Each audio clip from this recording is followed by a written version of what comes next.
کپڑے سکے اور رکھ دیا کرتے تھے، جو لینے والے کپڑے آتے اور پھر وہ سکے دیا کرتے تھے، اب ان کے اندر جو سکے گس جاتے تھے تو وہ اس بزرگ کو دے دیتے تھے.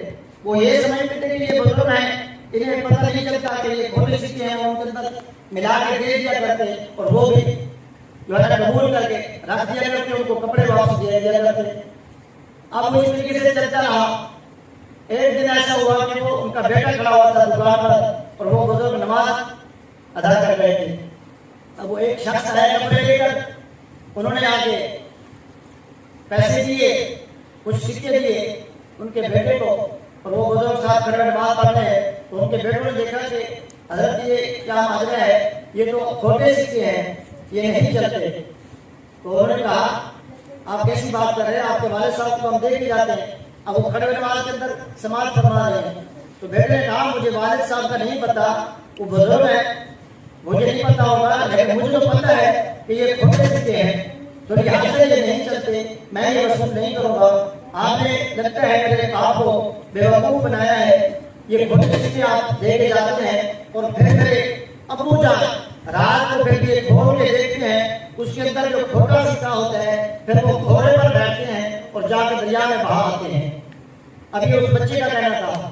تو اب اتنی بات کر رہی تھی تو بزرگوں نے سلام کیا نماز کا اور کہا کہ اے بچے یہ تو کس چیز کے سوال کر رہا ہے، کیا پوچھ رہا ہے، یہ قبول کر، سکے دے دے اور ان کو کپڑے دے دے. نے بولا ابا جی یہ کھوٹے سکے ہیں. بولا میں نے کہا نا یہ لے لے، اور تو یہ کہہ رہا ہے کہ یہ دریا میں بہا آتے ہیں. تجھے پتہ ہے کہ مجھے نہیں پتہ چلتا، مجھے بھی پتہ ہے کہ یہ کھوٹے سکے ہیں، لیکن وہ سے پاک رحمت اللہ علیہ کا یہ طریقہ ہے غریبوں کی ہمدردی کرنا اور اگر کوئی تنگ ہو ان کی مدد کرنا.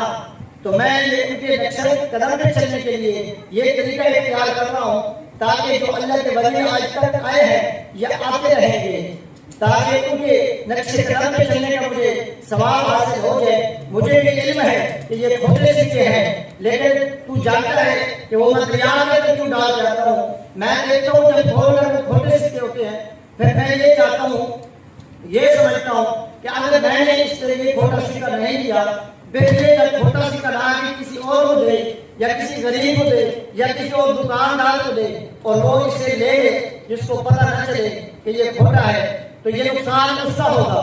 لیکن میں یہ چاہتا ہوں کہ یہ کھوٹے سکے میں وصول کر لوں.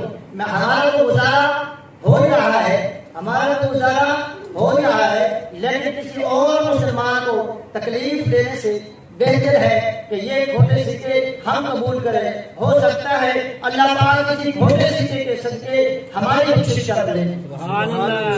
یہ آپ دیکھیں کتنی عظیم سوچ ہے ان کی. اور یہ وہ لوگ تھے اللہ کے ولی، پھر جو انہوں نے یہ کام اور یہ طریقہ کار ہمیں بتایا، پھر انہوں نے کامیابی حاصل کی. پھر اس دور میں جو انہوں نے یہ بات کی، پھر فرماتے ہیں اسی محلے کے بندے کہ جب کوئی شخص مرا دردی جو اس کھوٹے سکے لینے والا، پھر ساری دنیا نے دیکھا اور وہ کہتا ہے کہ موت کے چند سیکنڈوں پہلے اس نے ہاتھ اٹھائے اور دعا کی کہ یا اللہ تیری بارگاہ میں دعا کرتا ہوں کہ میں نے ساری زندگی کھوٹے سکے قبول کیے. یا اللہ میں نے ساری زندگی کھوٹے سکے قبول کیے، تو میری دعا ہے کہ تو بھی اس کھوٹے سکے کو قبول فرما. یا اللہ میں نے ساری زندگی کھوٹے سکے قبول کیے، تو بھی اس کھوٹے سکے کو قبول فرما. تو کہتے ہیں اس کا یہ کہنا تھا کہ اس وقت اس نے کلمہ پڑھا اور اس دنیا فانی سے رخصت کر دوں.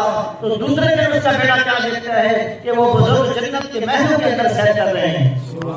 اب یہ دیکھیں یہ وہ زندگی ہے، یہ وہ پاک کا طریقہ ہے. عبد القادر جیلانی رحمۃ اللہ علیہ کا، اللہ کے ولیوں کا اور نیک سارے لوگوں کا جو انہوں نے کر کے دکھایا اور اس پر عمل بھی کر کے دکھایا. دیکھیں آج اگر ہم اپنے آپ کو دیکھیں کہ کیا آج ہم 1 روپیہ کسی سے کھو رہے ہیں؟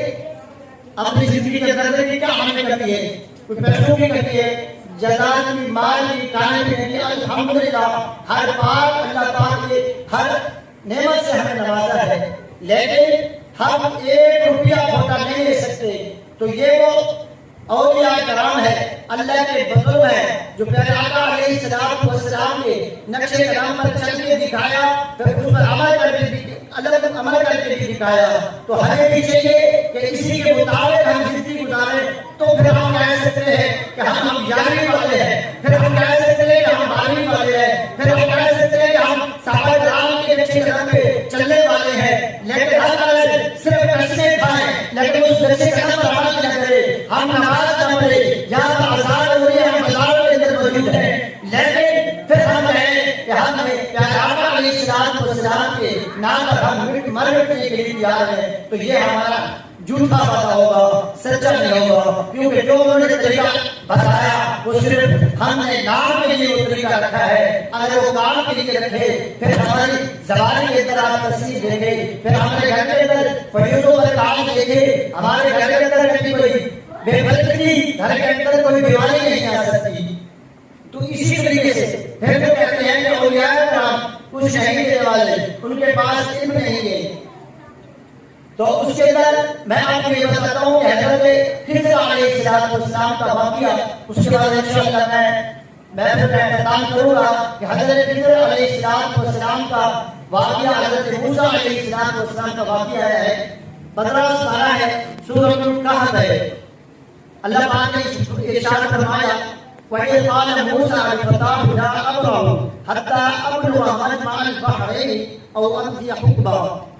تو کہتے ہیں اللہ تعالیٰ کے ارشاد ہے کہ ایک دن موسیٰ علیہ السلام اپنے چالنے والوں کے جرم پہ تشریف فرما رہے تھے، تقریر فرما رہے تھے کہ چالنے والے نے کھڑا ہو کے پوچھا کہ اے موسیٰ، کہ حضرت موسیٰ علیہ السلام کیا آپ کو زیادہ علم ہے، آپ سے کوئی بڑا علم ہے، علم رکھنے والا ہے؟ تو حضرت موسیٰ علیہ السلام نے کہا الحمدللہ، یعنی کہ میں اللہ نے مجھے بہت علم دیا ہے اور میں اچھا عالم ہوں۔ لیکن وہ بات اللہ پاک کو پسند نہیں گئی۔